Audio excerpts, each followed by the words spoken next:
Alright, it's oil changing day. So what do we need to change our oil?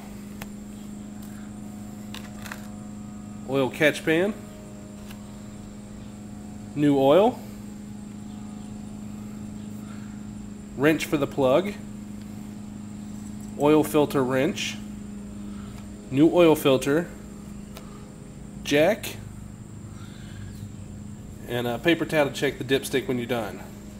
The only thing that's not pictured here that you're going to need else is a jack stand, and that is already under the car. Alright, let's get started. Find where your oil drain plug is. In this car, it's right here. Take your wrench, counterclockwise, and get it started. Once you get so far,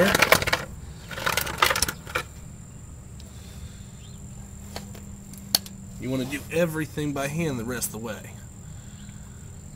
Be careful for spilled oil here.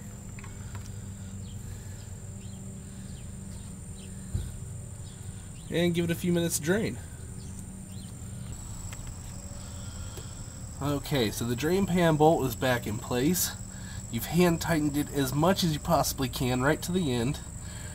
Now, word of caution, these are almost always aluminum. So you do not want to over tighten and strip. So right when you're at the end, just kind of give it just a quick little toss, and that's it. That's back in place now. You can do the oil filter.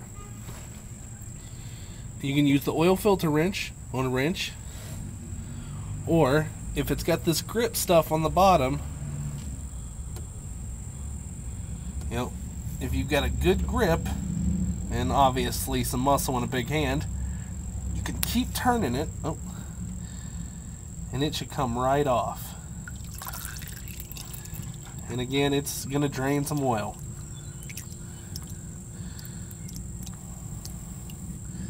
Most definitely a messy job.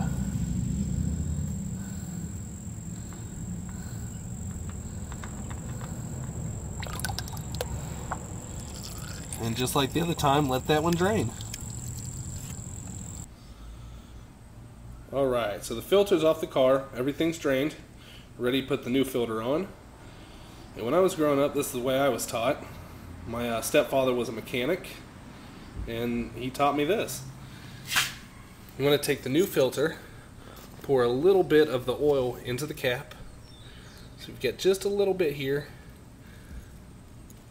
and you want to lube up the rubber gasket.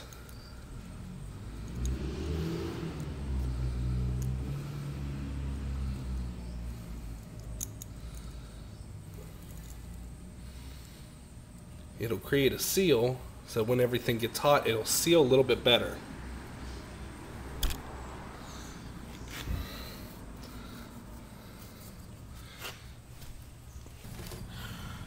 This part here can be just a little tricky, but you gotta find where it goes on. Once you find it, just go slow until everything starts to go on. I'll give it a good twist on. You don't want to over tighten. Just to the point where it's hand tight. That's it. Everything under the car, go ahead and clear. Move everything out. That way it's out of your way and you don't have to get back under the car. That's what your nasty ass oil is going to look like when you take it out of the car. Nice.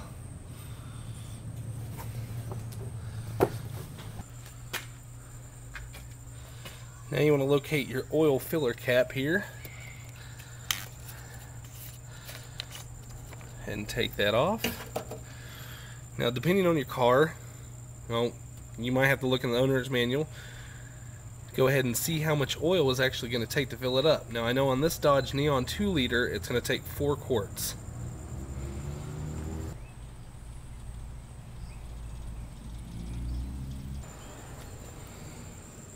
nice little handy way to tell you how much oil you've put in is you can see on this 5-quart bottle right on the side, it tells you how much and where at. So I stopped at the 1.5 line because I know this bottle right here has 5.25 quarts in it.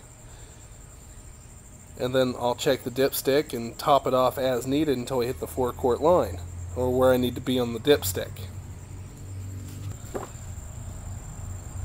You want to give it a couple minutes to get down to the bottom of the pan as it travels through the engine. And then check the dipstick and see where you're at. It's probably a little hard to see, but we are on the upper range of the operating level. On most dipsticks it'll have a little cross pattern. See when I get that stop there. Little cross hatches. Tells you the upper and lower level of where the operating level is for this particular engine.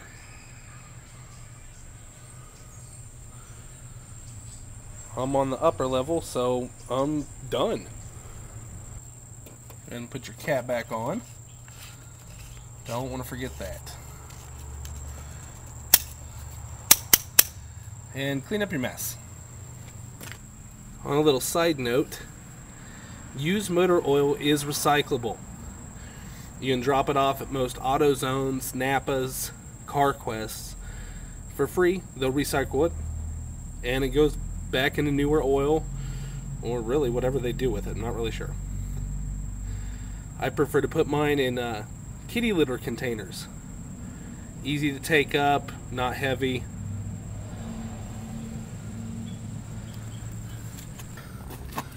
You start the car, and while it's running, give a peer under there. If you don't see any oil leaks, that's it. You're done. You've changed your oil. Hope this helped anybody or everybody. Happy fixing. Later.